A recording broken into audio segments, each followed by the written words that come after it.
minhas amigas e meus amigos. Bom dia. Continuaremos aqui a falar sobre os acontecimentos da última praga, que foi a morte dos primogênitos do Egito e do faraó, mas não nos deteremos muito nesse episódio, pois não temos muito a dizer sem que entremos em considerações mais profundas a respeito das mudanças no mundo que ocorrerão com o despertar de uma outra forma de civilização e ordem internacional, que já estaria predestinada a acontecer, pela própria criação da nação perfeita do futuro, conforme a primeira frase de Bereshit, Gênesis, lida na forma correta no hebraico, levando em consideração as regras gramaticais. Já discutimos sobre isso. Aparecerá mais tarde no próximo vídeo, quando descreveremos as profecias de Daniel e teremos mais elementos para discutir e precisar. O que podemos dizer agora é que existirão novas formas de relacionamento humano e de ordem econômica que poderão ordenar isso. Está tudo na Torá, mas é preciso escavar para se inteirar do assunto. Não é uma tarefa trivial. Algumas pessoas poderão pensar que as pragas diferem um pouco dos textos apresentados pela Torá, mas é assim. Não poderíamos supor que Deus pudesse se preocupar em formar pragas ingênuas, jogando sangue, rãs, piolhos, feras e coisas congêneres, sobre um faraó ocupado com os seus sérios assuntos de Estado, sem que fossem metáforas. A Torá é coisa muito séria e não poderíamos esperar expedientes como esses, como se fossem reais, sem envolver o figuras de linguagem. O que consiste em abrir o mar? Esse é um assunto amplo, mais amplo do que se poderia supor. Explicar isso é uma oportunidade valiosa para que possamos fazer uma primeira aproximação dos significados dos 4 níveis do Pardes, que significa pomar, e as letras P, R, D e S, são respectivamente do hebraico, o P, o Resh, o Daled e o Samle, de Pichat, pleno, Remes, aludido, Dross, pesquisado ou aprofundado, e o Sod, segredo.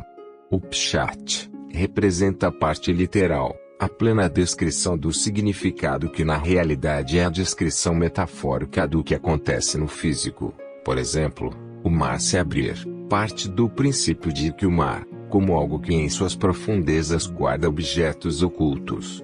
A figura de linguagem do mar em sua essência, a água, representa o conhecimento, derivado de uma das 7 regras de hermenêutica reveladas por Hillel, o Velho, contemporâneo de Jesus de Nazaré, na realidade um pouco antes dele.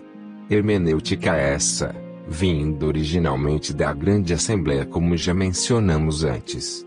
Na sua superfície, nada podemos ver, mas ao adentrarmos em suas profundezas, veremos uma grande profusão de seres e coisas que estariam ocultas de nossas vistas.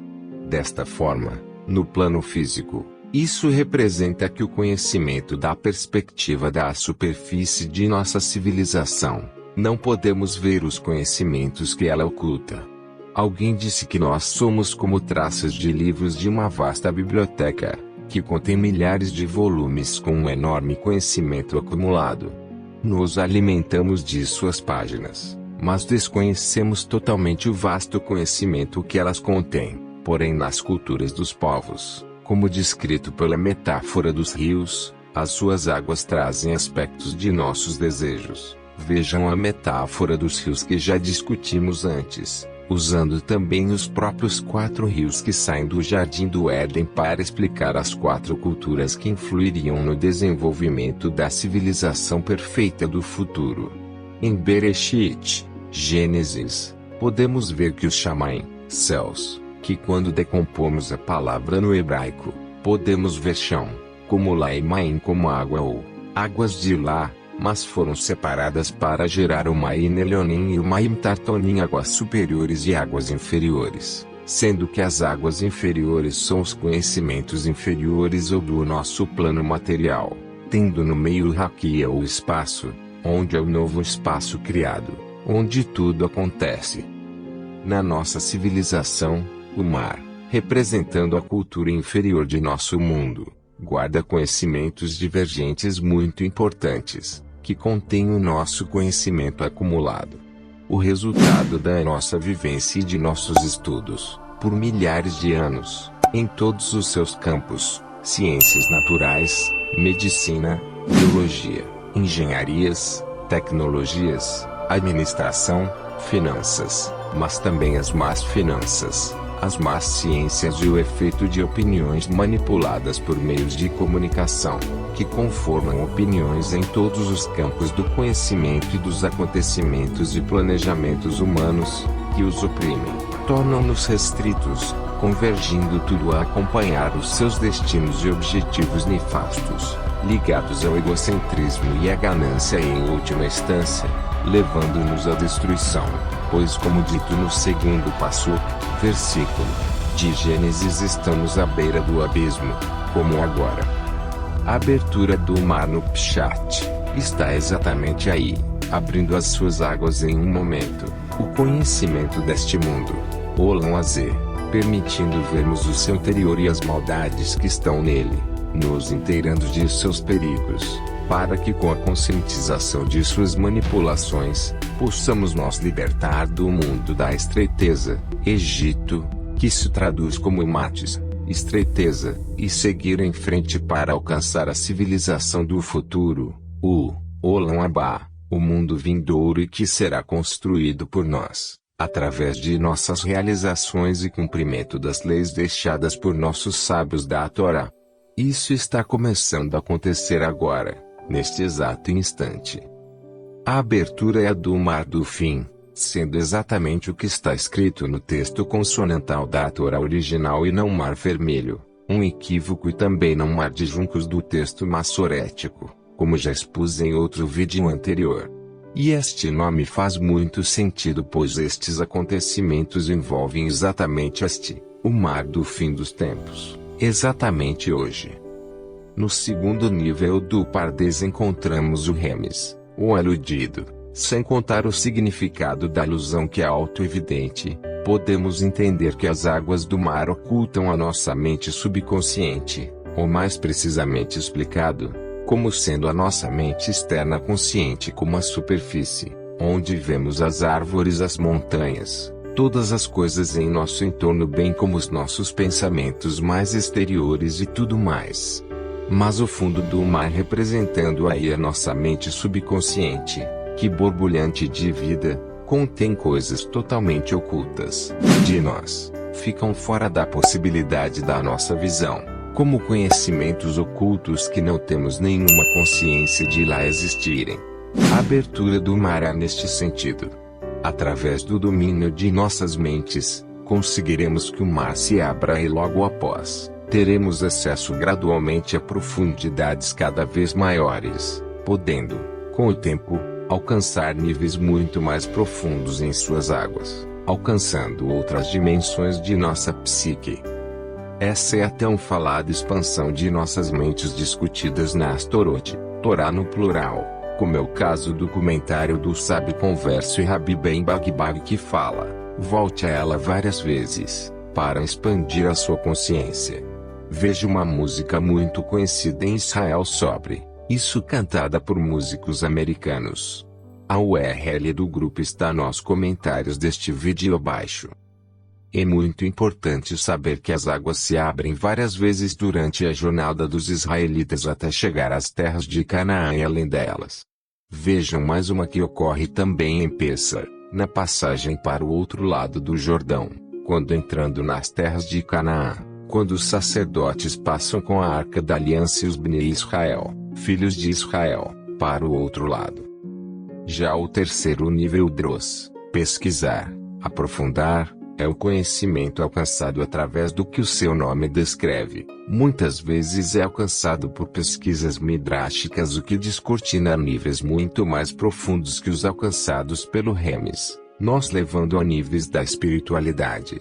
Em uma associação rápida, podemos considerar que as profundezas aludidas seriam alturas cada vez mais elevadas, como o caso do Pshat. Estaríamos em um nível das planícies, o Remes no nível dos outeiros ou morrotes, no nível do Dros, estaríamos nos níveis dos grandes montes e nos níveis de Sol. O segredo, estaríamos muito além das montanhas metafóricas, já fora de nossos corpos. Vejam que no nível de Dross poderíamos alcançar o nível da profundidade para a metáfora do mar ou altura, nas metáforas das montanhas aos níveis espirituais, mas ainda assim não alcançaríamos os níveis mais profundos como os alcançados pelos profetas, que são os níveis de Sod, segredo. Vamos falar um pouco sobre o calendário bíblico. Astronomicamente, a esfera celeste é uma projeção da superfície da esfera terrestre no infinito. A eclíptica é a trajetória aparente, a projeção do caminho do Sol sobre a esfera celeste. Por outro lado, temos a projeção do equador terrestre sobre a esfera celeste. Temos então dois caminhos, o equador e a eclíptica, como mostrados no vídeo, sendo a eclíptica representada em amarelo e o equador em azul. O ângulo I, O representando na figura, o formado pela angularidade entre os dois planos, da eclíptica, que na realidade é o plano da órbita da Terra em redor do Sol, com o plano do equador, que é o plano de rotação da Terra, sendo cerca de 23 graus e 27 minutos. A eclíptica se toca o equador em dois pontos, no ponto de Carneiro, que é chamado de ponto vernal, que é considerado pela astronomia como o ângulo zero da esfera celeste, sendo também exatamente o ponto onde começa o signo de Carneiro, ou Áries. Veja-se que, apesar de imaginarem que a Bíblia hebraica não esteja relacionada com o zodíaco, o caranguejo ou Câncer está associado a Abrão, o andarilho, aos gêmeos Esaú e Jacó, filhos de Isaac, ao touro. Esaú, sendo vermelho, era peludo, que também nasceu primeiro. Veja-se que o cristianismo observou a presença dos chifres que não foram apresentadas na Bíblia hebraica, aproximando-o mais da figura do touro, ao carneiro associado aos israelitas e a Jacó, àquele que tem compaixão. Peixes que estão associados aos tzadikim, justos, que nadam no mar e melhor em águas superiores, e Aquário, os homens que carregam o cântaro de água, derramando-a, que estão acima dos justos, revelando que neste tempo após a ressurreição dos mortos seremos Malahim, anjos, quando se olha com os olhos da Torá. Jesus de Nazaré falou sobre isso.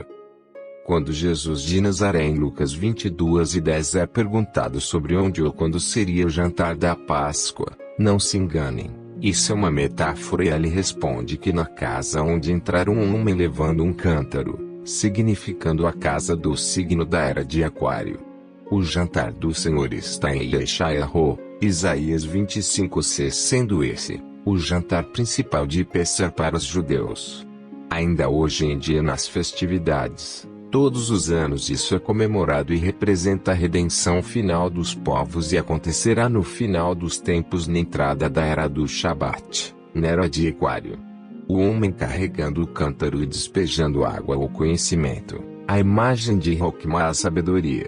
Veja-se também que, como fato incontestável, aquela ceia com Jesus de Nazaré, representando a Páscoa, é a celebração desta ceia pascal que até hoje é realizada no mesmo dia, sendo também a ceia descrita em Isaías 25:6 para o final dos tempos.